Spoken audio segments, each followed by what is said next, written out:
Excuse me, just a second here. We're going to get started as soon as we possibly can. We need 2 more people for quorum. If that's what we're waiting on. So as soon as we have that, we will get our program started. I just want you to know, if you have people who might be close by, who are members of Mabel and want to hop down, that would be great. Otherwise, we'll start as soon as we have those 2 more people. Thanks.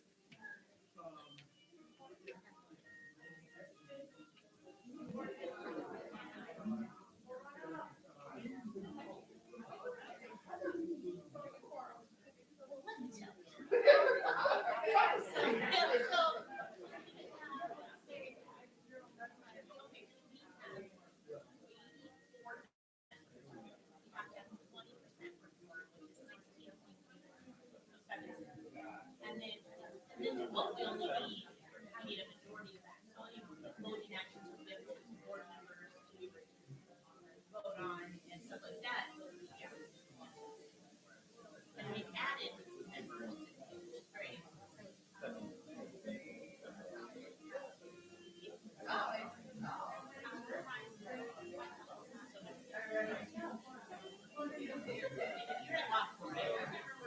What Mabel number?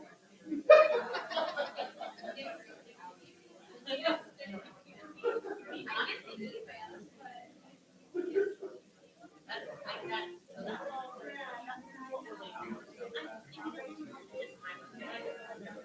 are getting off work. So that's why I like people.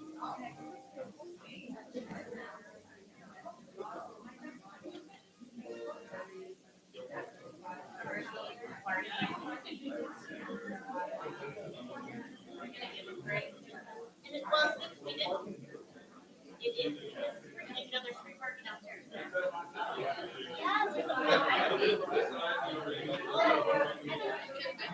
Next time, we'll better, actually, next time, just drive up to the ramp, or I let you in. Yeah, and it's free, and I just took the elevator up.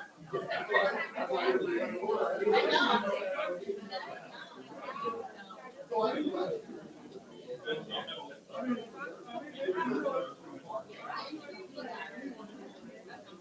It's on, like, if you go down Marquette, there's Dallas, there's Green. Yeah, no.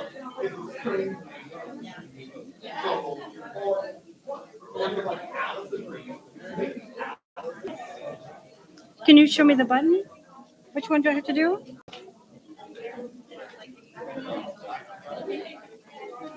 That one? Just push that? Okay. All right. I think we're going to start. And then we'll conduct our business when we have quorum. So if everybody wants to take a seat, we'll get started.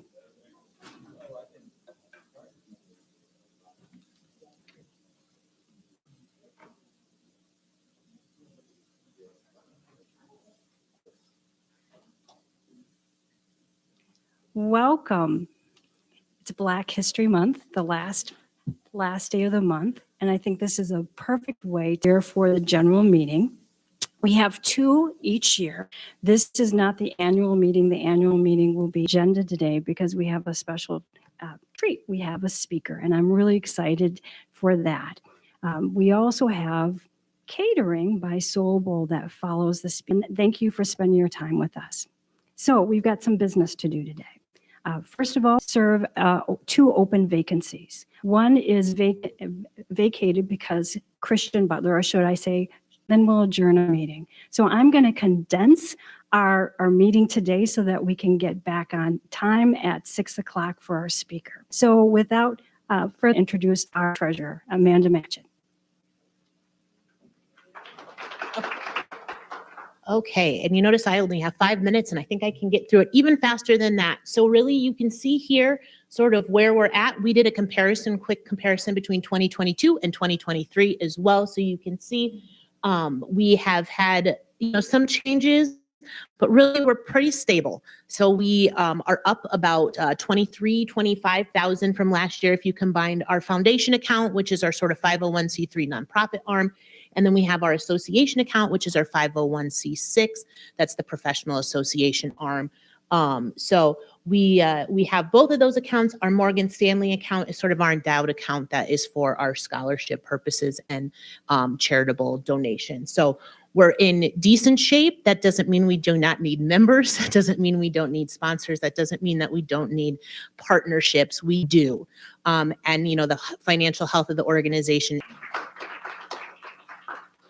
Really, it's a three-prong approach that we're trying to leverage our collaborations and our partnerships to create different experiences for Black law students, attorneys, and judges, and the larger community. Now, my other co-chair, and I have volunteered a couple people has been recruited involved of the highlights that we've had since we last met, and we're a sponsor of that. And we did our third annual Twin Cities Legal D&I Data Reveal that was on November 6th. Don Liu was one of the speakers.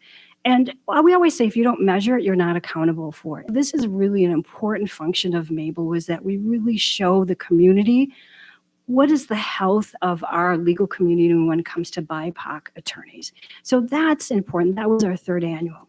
I'm also really proud to say that we had an event with TC Dip here at Westminster Town Hall to celebrate the investiture of Ketanji Tears coming down my of us. And of course, who can forget than we ever did? We actually have a scholarship recipient in the house today, Brandy Johnson.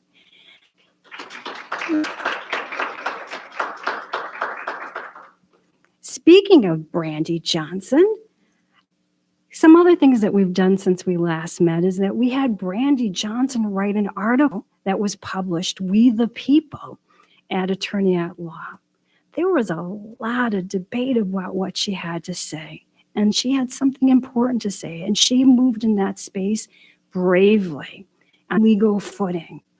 And I can't think of a time where we had a student director rise to the occasion the way that Brandy Johnson did, as well as Julian Robbie, who is one of our student directors as well. He just recently got published, Law Schools Must Do Better. And that was just recently published, mentoring for our students. I think that's really important. Affirmative action. Let's talk about it. We did. So Abu Amara, who is the vice president, and I did a series of interviews and articles. And one of the interviews that we did was with Todd Nelson with Minnesota Lawyer, and that was published late last year. I also authored an op-ed on affirmative action. I let people know what I thought. I hope you'll read it, and I hope that we continue to talk about these topics because it affects you and me. And I think that's we've got some good trouble ahead. Dr. Anansi Wilson, he started our Black History Month with he's going to conclude our Black History events with a lecture and fireside chat tonight. I encourage you to read it. It's on our social media and it's also on our website, and it's powerful. It's really powerful. We also spoke out and up and with great joy on the confirmation of the Honorable Jerry Blackwell. That we celebrated the investiture of Kataxin. We haven't been quiet. I'm proud of what these initiatives are too. We have a legislative committee, and Ian Taylor said, pick me, I want to chair that. And so some of the work that we are doing really is the vision of Ian Taylor. Athena Hollins, who is a past board member and a friend, asking for $700,000. And why is that? Because we need a parallel path for brown and Black students here in Minnesota who see themselves as lawyers and they need a path forward.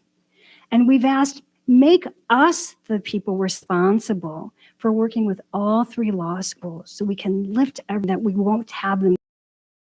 Mabel also stood up to the MSA in opposition of adding a fifth officer. And why was that a problem? Because that position traditionally has been a position for diverse people and voices. To add a fifth would dilute our voice to it and provided the reasons why we're opposed. And that didn't pass. And I'm very, very proud of that. This is the work of Ian Taylor. Our third point is that we author because when you incarcerate somebody, take away all of these rights that we take for granted. And my great-grandfather always said, but in my head, if you don't vote, you don't count.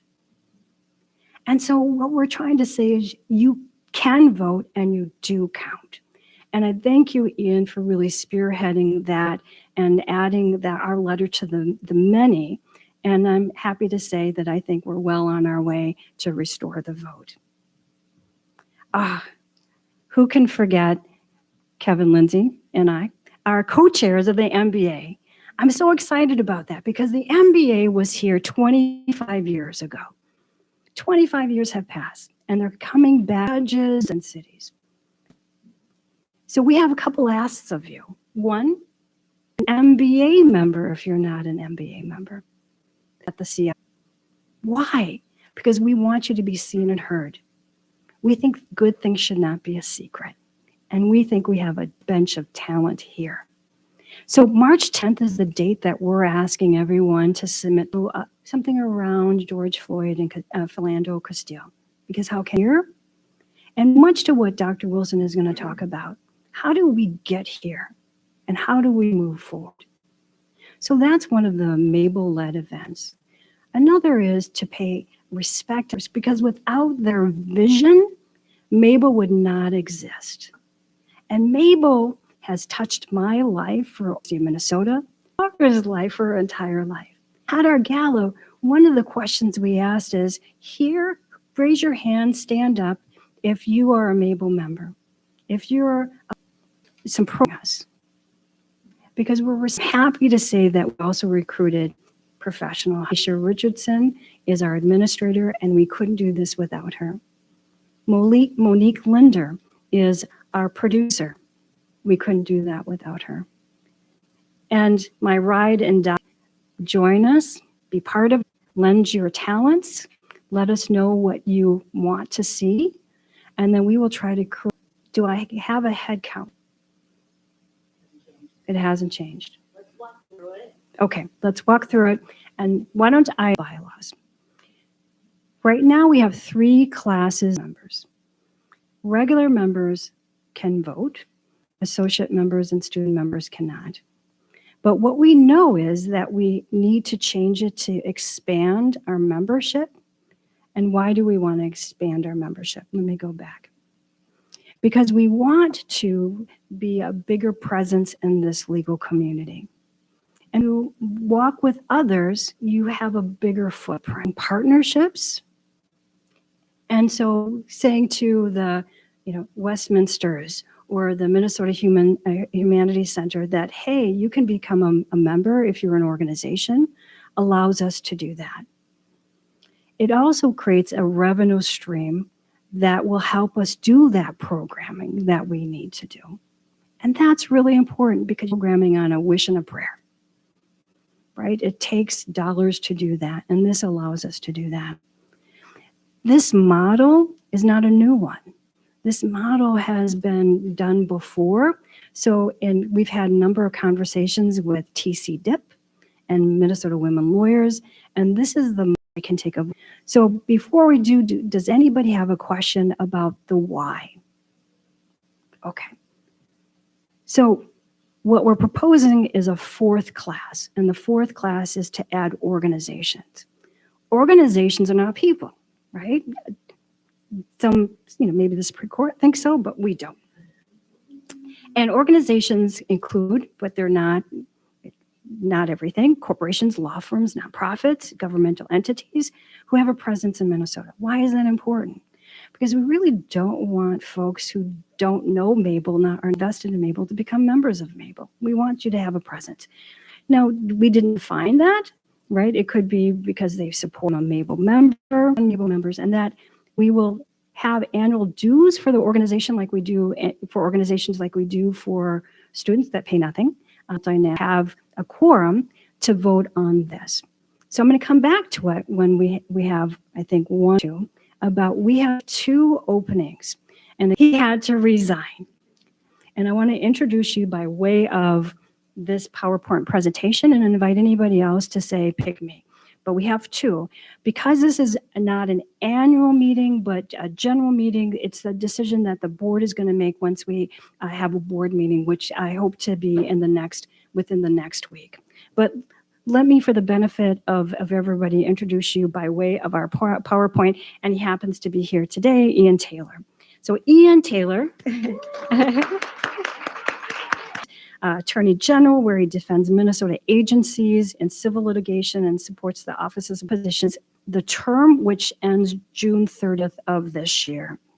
The second person who said, pick me, is Rashonda Bruce, who could not be here but really wanted to be. So let me introduce you by way of this PowerPoint to Rashonda Bruce.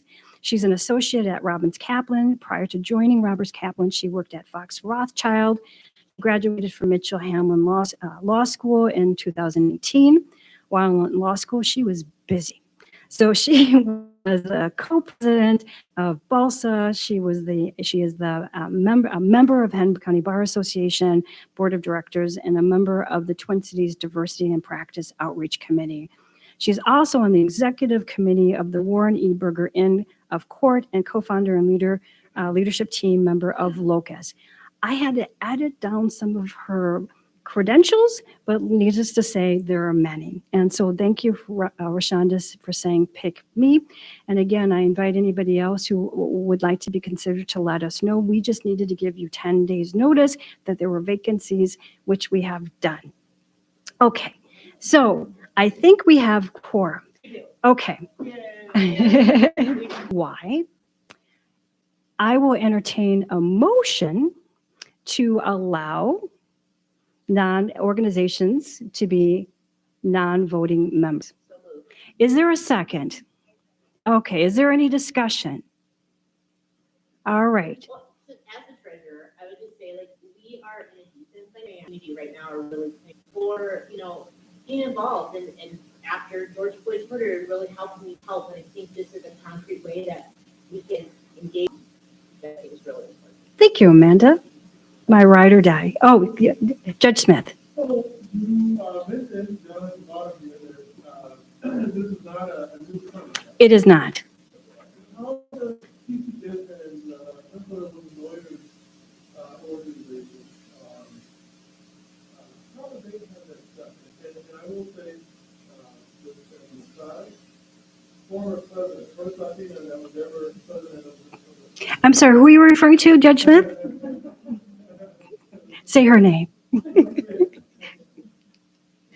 So when we spoke to TCDIP and Minnesota Women Lawyers, they really had two approaches. So one organization, some of their generosity, and I feel the same way. I will take your money and I will put it to good use. I promise I will. So those are the two models board what that annual due will look like, because we've got to figure out philosophically, do we want a specific structure or do we want some flexibility if a small firm wants to give us 10,000? Smith? Okay. But it also prompts another question. And so, if will there be any sort of parameter governing which organization or what organizations would be eligible for this? In other words, I could see organizations saying, hey, look, this could be a great advertising opportunity without necessarily being committed to the That's a great question. So it's just to make sure that everybody heard the question, that the concern was, or the question was, are we going to have some guardrails and some parameters? Okay. And they have to be committed to supporting the values of Mabel. So if David Duke, I think we all know who David Duke is, says, I too would, the KKK would love to be a Mabel member.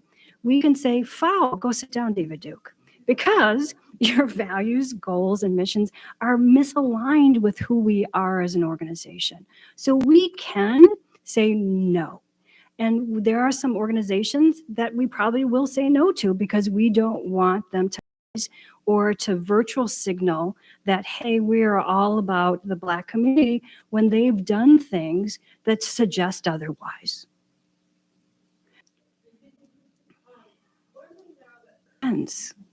Right? And that's why you have a board, because then you can have this fulsome discussion about does it align? I also think that those are the kind of ones we seek to engage, like how they don't have an attorney of color. Okay, well, come join Mabel, see what we're doing. Maybe you'll see, maybe the membership we have and change that. But I actually think that could be an opportunity as well to engage some of those firms who maybe aren't engaged in Mabel already. I think that's a really good point. And also recognize and realize that dues are paid annually. So history is a living, breathing entity, a thing. So if you will become a member, but you've not done things to act in accordance with our member the next year, we want to build, We want collaborations, and you do that by growing and inviting people in and not pushing them out. But I can affirmatively tell you that the KKK and David Duke will not be members of Mabel. But if the law schools want to be members of Mabel, if Westminster wants to be a member of Mabel, I welcome you with open arms, because we are very much along the Black community. If that she wants to do, yes, yeah, whatever she said. Yes. So, I don't know if you said this, but if there are some organizations that you're asking To vote on it, right? Or we could refund their money and tell them that they are not a member, because now we don't have a mechanism for organizations, and they have to make a application. Like everyone has to make an application to be a member, so they can't just hop on our website and say, "I'm David Duke and I want to be a Mabel member. What do you think about that?" They actually have to make an application to be a member. Judge Mitchell.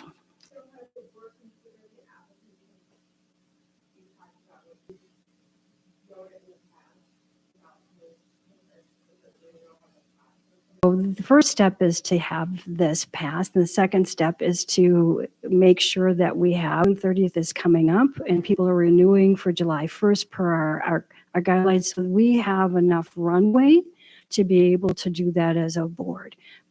Back to our, I have all the answers.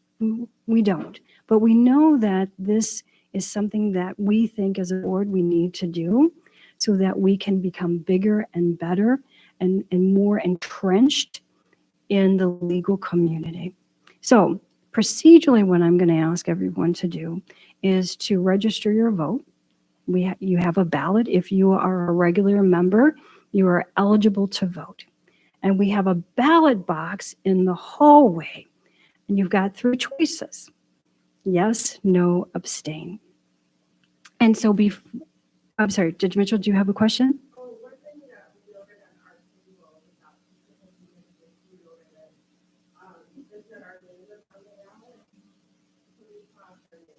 That's fine. So regular members have an opportunity to vote, but associate members and also absolutely, if you don't, we just needed to make sure that we weren't capturing members that were not eligible to vote. Can I answer any other questions? I want to thank you. Thank you for your time. Thank you for being Mabel members. Thank you for being interested in the work that we do. I think we're going to just take a few-minute break and then get situated for our double feature, which is with Dr. Wilson.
And we're connected on, so yeah, okay, yeah.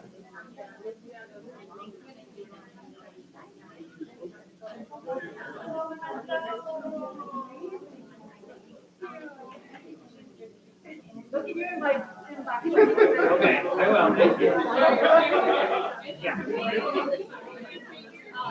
Nice to meet you. So everything's good? Yeah, we use Swan. How you? You know, everybody's like, you're going to be here. Oh, June, okay.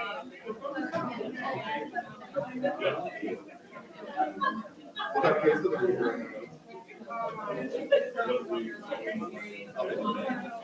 Is it? How is it?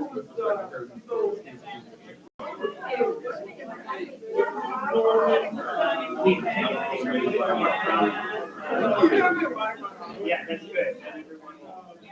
Yeah. Yes, I love this place. Thank you. Especially because there's free parking. I'm sorry, but I have to know that. I love it.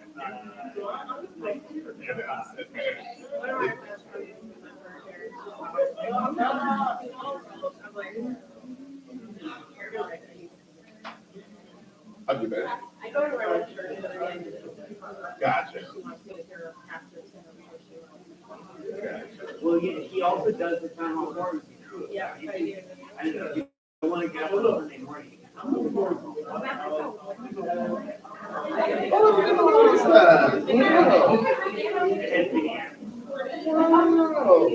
notice that. My goodness. You are, yeah. Yeah. I never would have noticed that was wooden. Yeah.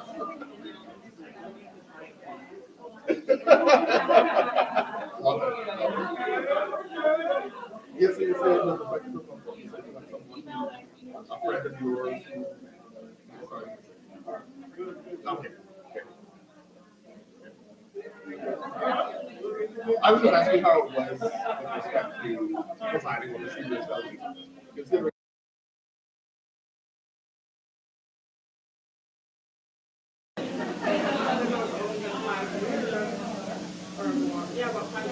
Don't feel obligated.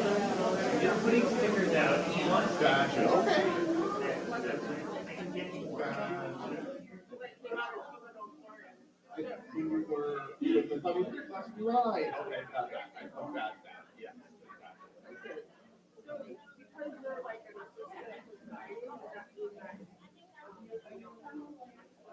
I do. It's just small.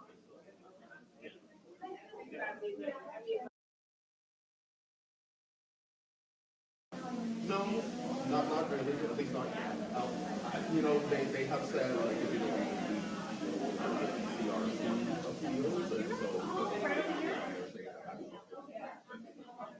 I'm not getting into it either. So, but outside of that, no, not really. I think right here, you don't need to plug it in? Okay, so I'm going to take mine off. You are really fabulous. Thank you. I love this. I love this for me. I used this weird fingernail polish, and then when I got in the shower before I got here, it started melting off, and now I'm like, Oh, no. my God, that looked crazy. You know what? Just But no one's gonna see it, so it's fine. it's all good. It's good. Hello. Hi. So we're good. So to do introduction, and then we'll be good to go. That sounds good. Hi, I'm Shane. Hi, very nice to meet you, Anansi. Very nice to meet you. Yes. So you got a PowerPoint? No. No. I don't believe in PowerPoints, but Good. yep, just something to So you don't need read. to project this. Mm-mm. Great. Never mind. I like you. We're all good. All good. Good, good, good. All right. Because Now we just got all to you wrangle.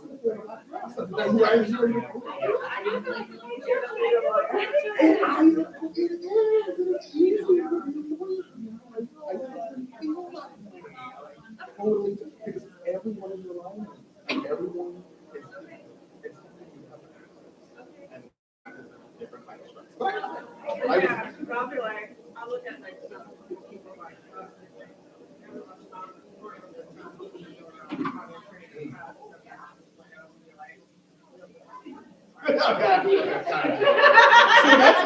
That's good to have that kind of mechanism there to be able to lean on, right? Like, yeah, I like that, yeah.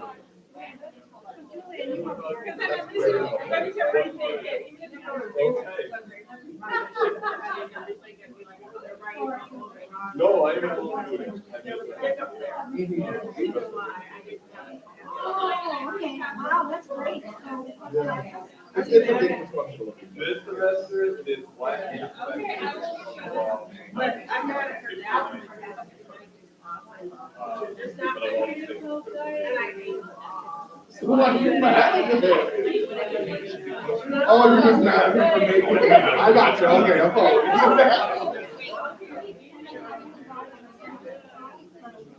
I was actually hoping it, but not. How often does he get? Right. Really?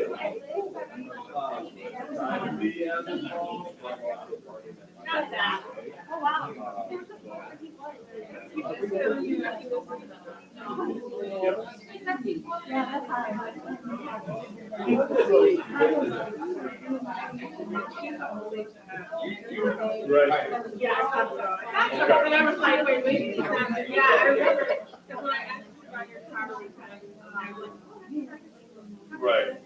Yeah. Did I say that? Really? Wow, okay, that's.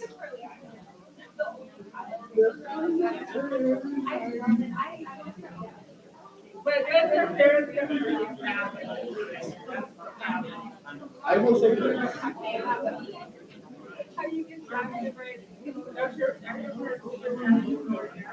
Well, my father passed away, my mother. Yeah. But I was able to tell that the one thing you have to keep in mind is like, as the years get up, you were the only one running around. I would rely on you.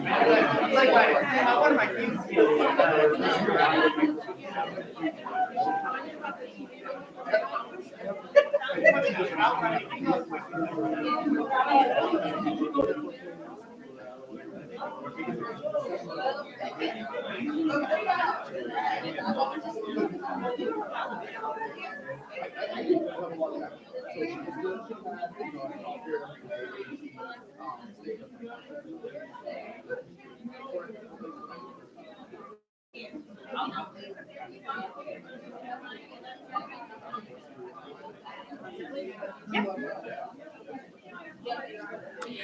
We're going to start in 2 minutes. So 2-minute countdown.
That's okay. That's okay. We're going to get started.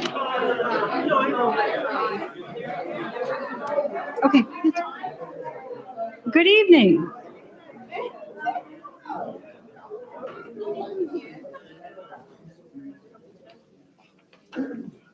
Welcome back. I am excited about part 2 of our evening. For those who don't know me, I'm Dana Mitchell, and I'm the current president of West event today. And I thank you for spending your evening with us. Today's lecture and fireside chat is a collaboration between these three organizations. And we're committed to elevating conversations and topics that are important to us as citizens of this world. After today's fireside chat and lecture, I've got a special announcement, so please stay until the end. How about that for a tease? But I want to introduce our speaker. Dr. Anansi Wilson is going to speak to us about Dred Scott to George Floyd. How did we get here and how do we move forward? Let me tell you a little bit about Dr. Wilson. He's an associate professor of law and the founding director of the Center for the Study of Black Life. And they are an award-winning scholar of law, literature, and cultural studies and racial justice strategies, and an author of creative nonfiction. Their legal research is situated in legal philosophy, critical theory, political economy, and constitutional law. Their writing and scholarship primarily focuses on the history of Black thought, art, and imagination crafted in response to and resistance against the social, political, and legal realities of domination in the West. This is going to be a good night. Dr. Wilson will be joined after the presentation by our very own Kevin Lindsay. Kevin Lindsay serves as the CEO of the Minnesota Humanities Center, and an organization whose vision is to create a just society that is curious, connected, and compassionate. Kevin is a widely respected public policy advocate and lawyer, and he is the previous commissioner for the Department of Human Rights. He's been honored by I can't tell you how many people, and we don't have enough time tonight to go through it all. But let me just say that we really are in for a treat tonight. We're going to start the evening with a lecture by Dr. Wilson. What I'd like to tell you is Dr. Wilson really bookended our Black History Month. He wrote a powerful essay on Black history as U.S. history, and then he concludes our Black history programming tonight with his lecture. So without further ado, let me welcome Dr. Wilson to the podium. Thank you. Everyone for being here on this evening. So what I would like to do is have this lecture not necessarily be your old school law professor lecture where I'm just drowning on and on, but the idea is to kind of ground us all in this contextual moment in history and this moment in Black life, and also in this moment of legal precedent. So stay with me. At some moments it might sound like a poem, and other moments it might sound like a sermon, but I promise you I am not your mother's pastor. So let's get into this. We are standing, sitting, ancestors, captive, land, and as remnants of stolen land and stolen bodies and stolen dreams and stolen children and stolen futures and stolen our law and our law makers. We are reminded that Black history is a history, one of carrying on anyhow, anyway, anytime, one of beautiful resilience. In the face of hopeless violence and loss, it is one of unspeakable love. Black, but once present, is often, always, already criminalized.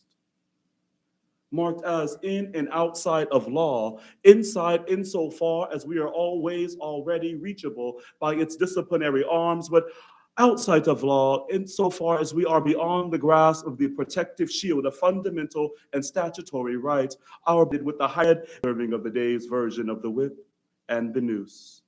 But how did we get here? It has been 223 years since Dred Scott was born.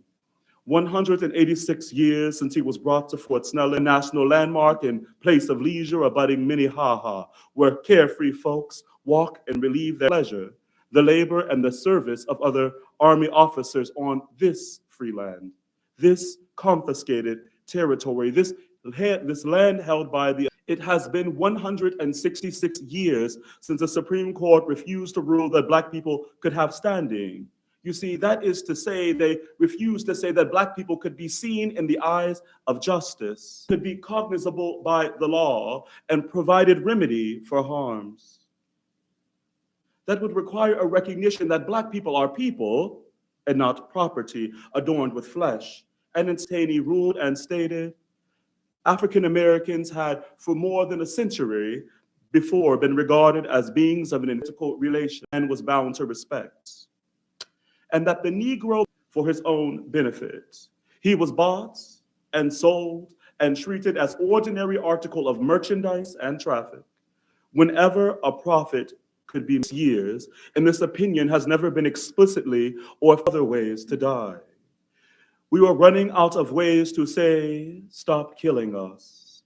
We are running out of ways to request, demand, plea, or demonstrate for drinkable water and livable homes. We are running out of ways to make separate but unequal a thing of the past. We are running out of ways to protect our children from bullets. We are running out of ways to birth children safely. We are running out of ways to survive in food deserts. We are running out of ways to evade and avoid police contacts, never mind search, seizure, terror, or lynching. We are running out of ways to make fortresses out of moldy, hurricane-struck and dilapidated homes. We are running out of ways to make ways out of no ways. We are out of ways to live in the wake of an always already looming death. We are running out of ways to draw ourselves into this American daydream turned nightmare on Black streets. We are running out of ways to convince ourselves and our children that the arc of history bends anywhere or any way besides white over black, white over black, white over black. We are running out of ways to run and make sense out of no sense. We are running out of time for solutions. America is running out of time to think differently about the Black and Black letter law and how Black life is rendered furtive and strictly scrutinized always already. Under law and all too common communal white supremacist gaze, African Americans and other Black people in America continue to exist in the wake and contend with these afterlives of slavery. This is not to say that we are in the identical position of our ancestors, but instead that we inhabit a similar relational floor and struggle against the remnants of its logics and its power structures, particularly legal, but also social, political, and economic. These operate as bulwarks against the completion of full emancipation.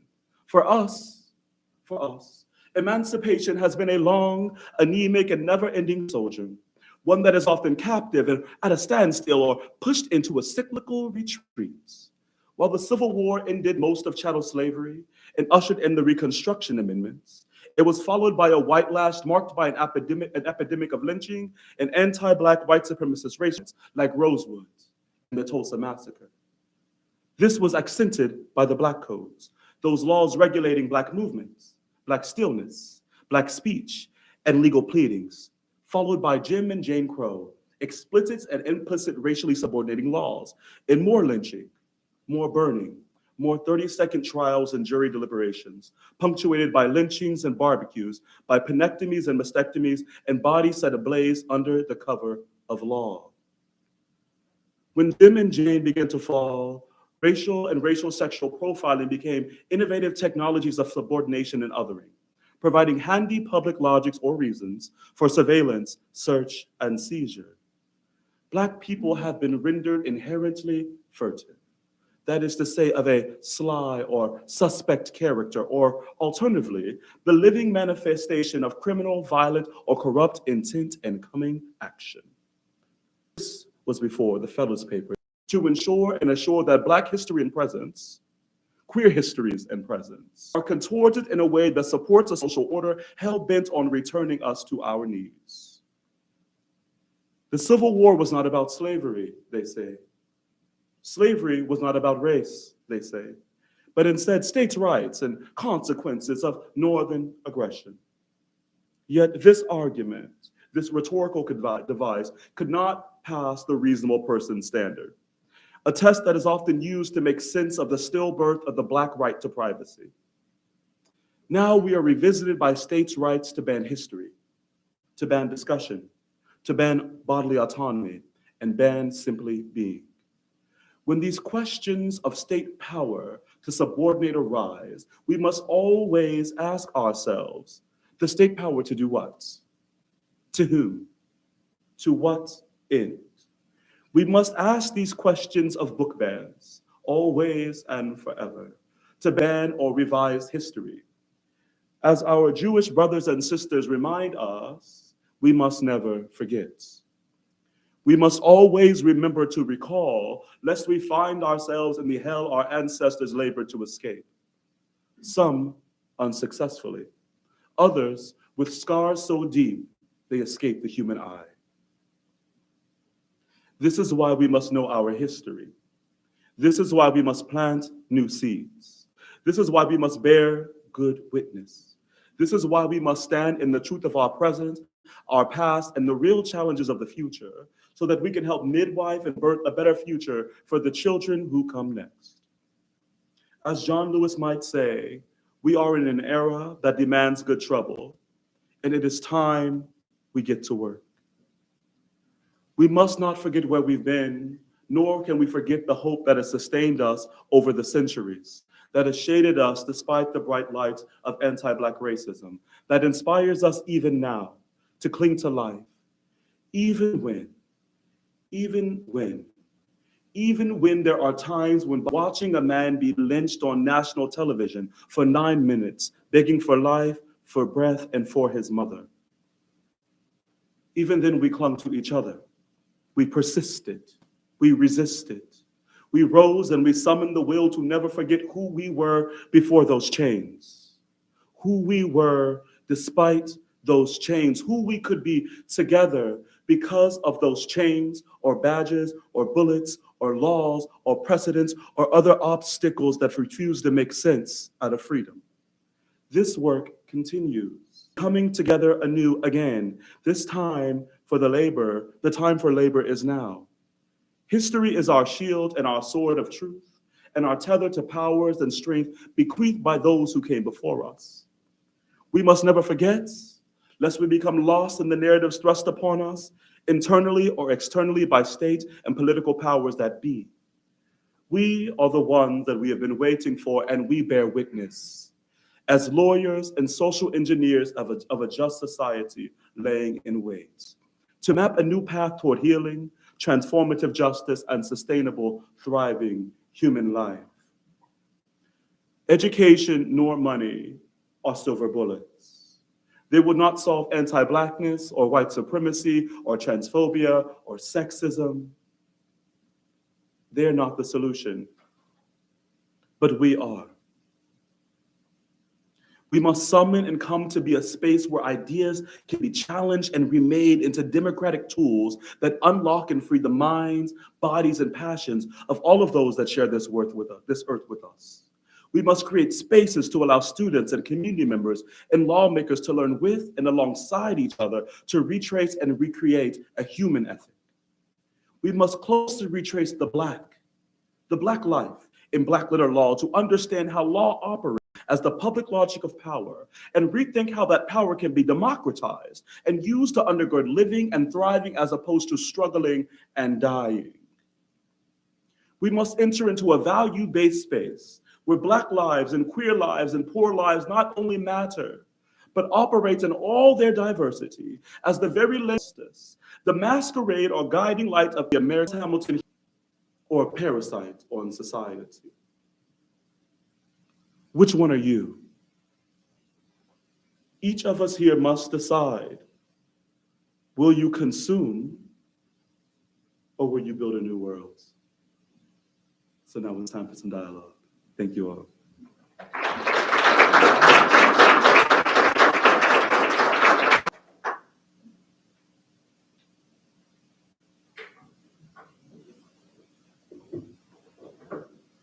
You can sit with the boss. How are you? Pretty good, pretty good.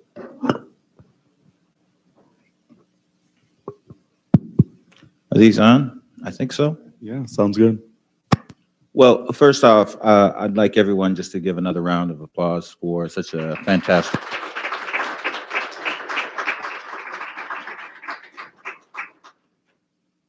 You gave us a lot to think about, and I guess to start, this idea for the students in the room, social engineers or parasites. Mhm. So within this, what charge do you give your students as a professor there?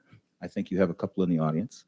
And then what would you give as a charge to the students that are here in the audience when they're about this role that they could play as social engineer? Because sometimes it's limiting that we think sometimes you can only do that in the public space, but are there other ways in which we can do that? Yeah, so I think the social engineer quote is something that my students probably get tired of hearing at the beginning of class every semester. Uh, it is kind of my go-to. But I also say I usually assign the article by James Baldwin, The Creative Process. And in this article, Baldwin encourages us all to take a step away from our social duties, our day-to-day life, and have a little separation to look in the mirror. Right. And unfortunately, in this piece, he's using it in a sustainable way. This is how you're not uplifting human life. And so I think for all of us, we have to look beyond whatever our profession is and ask, are you sustaining the lives of the least among you? Right? Or are you profiting from them? Because usually it's not as complicated of an answer as we would like it to be, right? We can look at our taxes. We can look at the pain that is caused by our profession and answer that question very seriously. And I think sometimes it's a very, very rude awakening. So I think for me, I try to go with Maya Angelou quote and, that where she said, my goal in life, right, is not merely to survive, but to thrive with passion, compassion. There's no doubt that you're living with style tonight. Try to make my partner proud. There we go. I'm reminded of a quote from Baldwin, given what you just said, this idea that it's because I love America so much, I have the right to criticize it. You gave some powerful criticism tonight. How can we as lawyers, as individuals seeking to bring change, live into what you're doing and then what Baldwin encouraged us to do? Well, I think we have to tell the truth, right? I think all of us that have been to law school sat through our first constitutional law class, and for the lack of better terms, our first thought was, what the hell?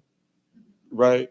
You knew what the Fourth Amendment was, or at least you thought you did, right? And then you start going through criminal procedure and like, wait, a reasonable person standard. Wait, it would have been reasonable for me to run, right? And I think that when we go through law school, we just repeat the rule. We memorize the rule, we apply the rule, we repeat the rule, and we say, when I get out of here, I'm gonna do something different. But what happens is then we study for the bar exam and we try to master the rule. But what happens is now the rules have mastered us. Right. And we refuse and we forget to kind of push forward and have those open critiques about the hypocrisy of the law and the kind of cognitive dissonance that really exists within it, or even the history of knowing that the law is written in a time where Black people are not considered human. We're not a part of the lawmaking process, and that's never remedied. So I think what we have to do is have a very serious conversation, that we have a social contract that we never consented to. And then what does it mean to be forced to assent to that? I appreciate it. I'm going to ask one more question, then we'll go to the audience for questions. You asked us to push back and not fall into the trap, and you gave a couple of points there I just want to highlight. You talked about the difficulty of overturning Dred Scott, and I think some of us who have been looking is that doesn't seem to be all that troublesome to the Supreme Court on certain issues. And then I think also pushing back on this construct as to Civil War. Did it not change sort of how the law should be interpreted? Again, seems comical to think that the war did not, but yet there is a lot of legal precedent suggesting to the contrary. That's right. That's right. I mean, there's so much going on there. I mean, we can look at the kind of, not just the kind of white lash to the Reconstruction Amendments, right? But the way the Supreme Court went after the first Civil Rights Act and said, wait a minute, this is too broad. You have no right to regulate, right? You have no right to kind of confer these particular types of rights upon Black people. And then even when we look at, the 14th or 15th Amendment, we have our Supreme Court saying, and Clarence, we have Clarence saying, having this kind of ideology about privileges and immunities, that these only applied to people who are descendants of slaves. What is going on here, right? And so our Supreme Court is bipolar insofar as our rights are not stable, but they're consistent insofar as never, ever expanding this notion of Black personhood, right? This notion that constitutional rights can actually or should actually be proved to firmly attach to Black people and Black body and Black spaces. There's this idea, and I'm going to stop once we get to the audience, but there's this idea, right, in criminal law where someone could be in a high crime neighborhood, right? And it's like the Fourth Amendment just rolls off your back. Now, you can't control where you're born, right? So if I'm born and I'm poor and I'm in the inner city, all of a sudden I have a Fourth Amendment because there's crime around me. There needs to be no reasonable suspicion. My body, the conditions of my birth are now the reasonable suspicion. That is crazy. But if it was anything else, the Supreme Court would say that's too vague. But at the same time, it's not. At the same time, it's very, very. So this is what happens sometimes because the professor and I sit in a space, and sometimes we hijack meetings just going back and forth. So I don't want to do that tonight. I want to open it up to the audience and see what questions that you have. But believe me, we could do this for a while tonight. Who's got a question?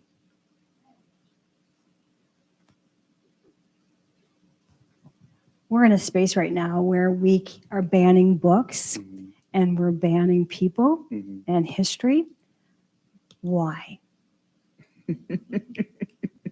I mean, that's such a complicated but also simple answer, right? I think that, particularly if we look at our courts, the Supreme Court right now is very conservative, and they allegedly are textualist. Allegedly, they like history. They like white history to an extent. But if you actually have a contested history, if you have a robust kind of view of American history, it's kind of hard to kind of think that our notion of equality right now is actually sustainable or it's true, right? I think that banning history makes it much easier to create a logic that the decisions the court is making right now, the decisions that wayward governors in Florida are making right now, are actually in alignment with the notion of freedom, right? Or alignment with the notion of equal justice under law. And I think the more that people understand, and this is why the 1619 Project is maligned, the more that people understand what actually has happened in history, there's going to be a questioning around the rhetoric of the Constitution, a questioning around the rhetoric of the Declaration of Independence as, not W.E. Du Bois, my goodness, our first, right? The fact that that was written over 130 years ago, and it is still applicable today, tells you all you need to know. And I believe if our children and if ourselves as lawyers who take this seriously actually wield that history, it becomes very hard for a Supreme Court to contest what has actually happened, particularly once Americans have a common grammar and a common set of facts about what has actually transpired. History is a weapon. It can be used for or against you. When we're looking for the next question from the audience, could you talk a little bit about the center of the law? Because this point here that you're just talking about, the power of language, increasing shared understanding around history, how important is that for us to grab hold and really shape the democracy in a way to really live into what has been promised and the promissory note that's always been coming back as insufficient funds? Yeah, so here's the issue, right? The Supreme Court has said, and most recently with the Miranda rights, this idea where someone will tell you that you have a right to remain silent, all these things, that our rights are not self-executing. That is to say that you do not have a right until you prove the right.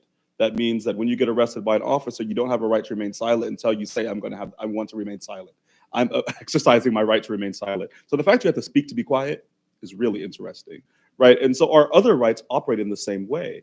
It's a kind of push and pull. And the more the state or the government or state actors are able to push against you, right? Say your right to privacy, this idea of you have privacy in your home. When you go to these websites and you allow certain cookies, they encroach upon it. And that's the new norm. So your expectation of privacy is now lowered. So now you have less privacy, right? That's how all of our constitutional paradigms work. And so until we push against those bounds strongly, those rights begin to disappear. But what happens is, as common folk, as lay folk, we believe we know what the law is. Right? And we go about our everyday life with this assumption of what the law is, when in reality, the courts are having completely different conversation. So here you go, thought you had this First Amendment right to say what you wanted to say and not be penalized by the government. Well, no, you don't, not anymore, right? And that's how it happens. This is almost this dystopian reality where everyday people live in this notion of this was the plain meaning of the law. And then the courts and the legislators of states and the government itself have a completely different meaning, and it's not even explained to us. Right? So before you know it, your own rights have disappeared, right? And they say they did it with your consent. They say they did it with your votes, even though you've been gerrymandering out of having a say. We have another question from the audience. So I feel like I'm behind. Like I have so much to learn. And do you have any, like I downloaded that Baldwin essay to read because I have never read it before. And I've read some of his other works, but do you have any other, books that you think would be great places? Really good comprehensive book is Heather McGhee, The Sum of Us, really great book. I would also recommend Imani Perry's South to America. There's been so much misinformation on critical race theory that I would certainly recommend the book Critical Race Theory: The Key Writings That Formed the Movement, edited by Kimberly Crenshaw. It has all the kind of original text there, but that's a good 1,200, 1,500 page start with those three. All right, I think we have another question. Yep. So my question, and most of my questions to you are usually along the same kind of line. But speaking to your point about when you're in law school, you have this fire, Mhm. and then we have to study for the bar, Mhm. and then that kind of permeates throughout Mhm. like our thinking, and we get into practice and we forget. Mhm. So as a law student, how do I maintain that fire? How do I remember the disconnect in the law that you all are teaching us that is steeped in systemic racism Mhm. that the black letter law does not connect? How do Mhm. I remember that past the bar? And Mhm. how do I bring that with me into practice to make the That's right. change that I want to make now? You have to remember who you are and where you come from and who your people are, and remain deeply invested in community and deeply vulnerable to community's critiques. Because what happens is oftentimes, and I will speak even for my own self, I came from a very low income community, and become a space. I encourage you to not just stay grounded in the pain and also the genius of your community, but to, as if you read a text from law school, read a text from Black Studies. Read a text from the news from your local community, and communities not just in the United States, but across the world, so you understand that the way American democracy and American law is being wielded and having a particular type of serviceability for subordination. So even as you become experts in the law, you cannot lose your expertise in your own life, right? And so what I did in law school, how I didn't go crazy, is I basically got drunk on Audre Lorde and bell hooks, right? Because they remind us of the ability of the body, right, to keep score in a certain type of way about the truth, and remind you to listen to your educational system. It's telling you that something is wrong, right? And so how do you respond to it? And most times law school people respond to it by swallowing it down or becoming alcoholics. Is also that, sadly, other things. But people swallow that down. Drunk years in school, but also with people that are lawyers and judges and artists and poets and creators. Never allow yourself to be siloed off into the rhetorics and the logics of the law, because you'll lose yourself. Do we have another question?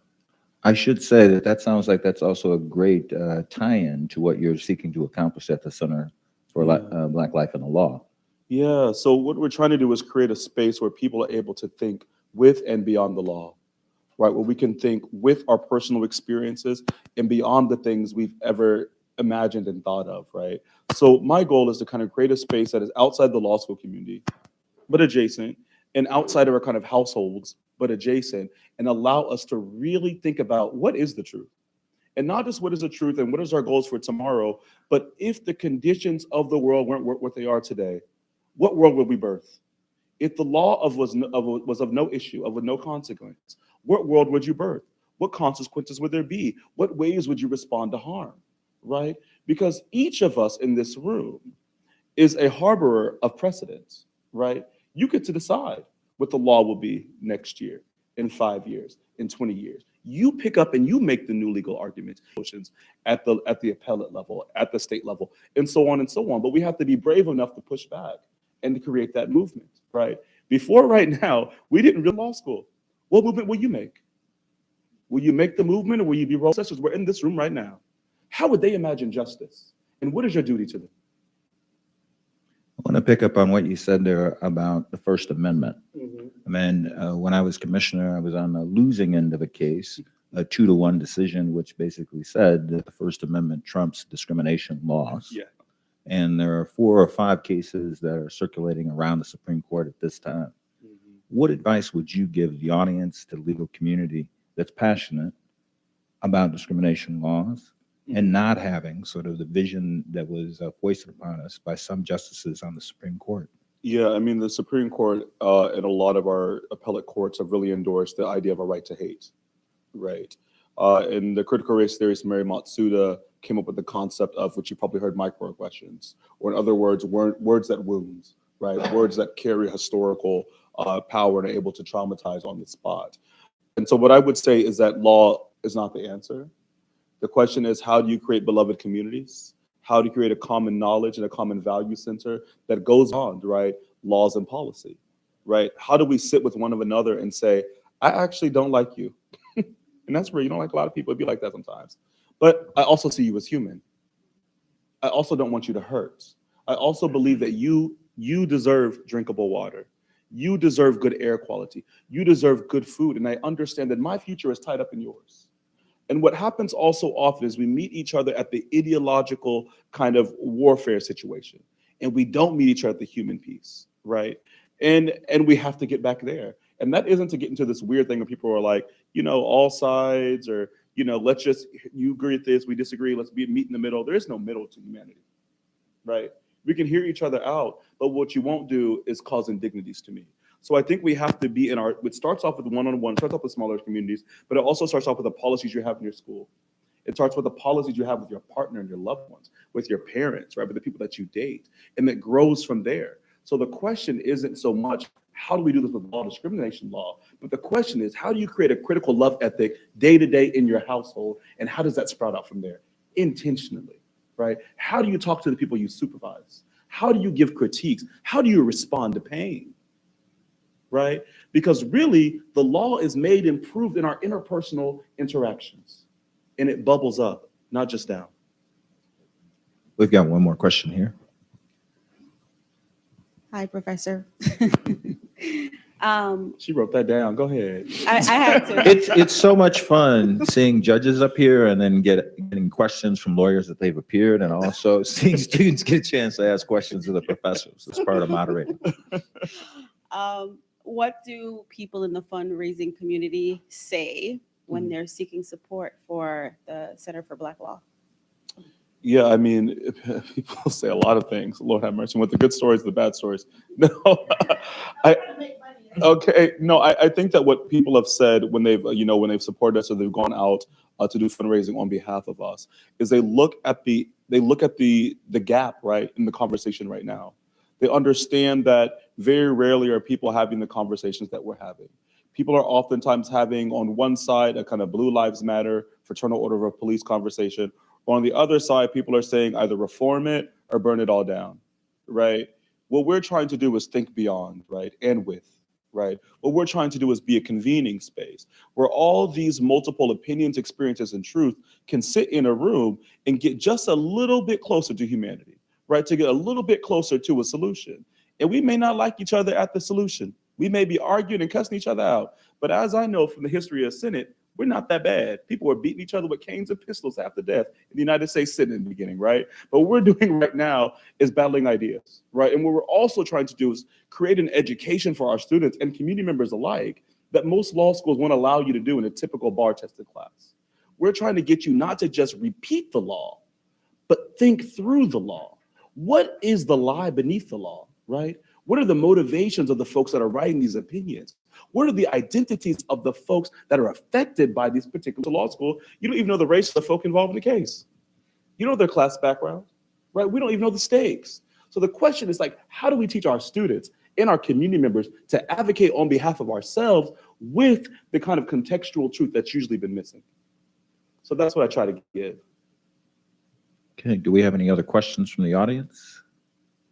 Let me ask you one final question, and then I'll ask the audience to thank you for the wonderful conversation we've had tonight. But I think you kind of answered the question the way you answered that last one. You talk about us running out of time, and you talked tonight about us being tied to mutual destiny. What impacts one impacts the other, from Dr. King's speech. This idea that democracy can never truly exist until reparations, until Black people have been made whole. Are we running out of time, or is this idea of our democracy, can it really withstand this idea of, as you said, hundreds of democracy, the mythology of our democracy, the American daydream, right, that is experienced as a nightmare by many, is revealing itself, right? I think that, to your point, you can't have chattel slavery and have a democracy. You can't have forcibly remove peoples from their lands and genocides and call it democracy, right? You can't have xenophobia and homophobia and call it a democracy. And so I think what we're reckoning with right now is that we've never had a democracy, right? What we're paying, they'll kill you and say you enjoyed it. And now people are starting to speak up about their pain. So now we're getting into the business of actually making a democracy. And it's very painful. And some people are losing power and it's scaring the hell out of them. Now is a time where we're all trying to be measured on a type of meritocracy where everybody got to work. And some people have had to work for their own existence 5 times as fast as everybody else, and other folks haven't. So now we're getting into a space where labor is required, where truth-telling is required, where accountability is required, and it's causing an identity crisis, and it's causing a rupture. And what I think it is we're deciding whether we're going to birth this thing of democracy or whether we're going to abort it. So on behalf of the Minnesota Humanities Center, I want to thank you tonight. On behalf of our good friends, Tane Danger, and the folks here at the Westminster, I also want to thank you. And then I'm very proud to be a member of the board of Maple, to be able to host you tonight as part of our celebration on Black History Month. Thank you so much, my friend.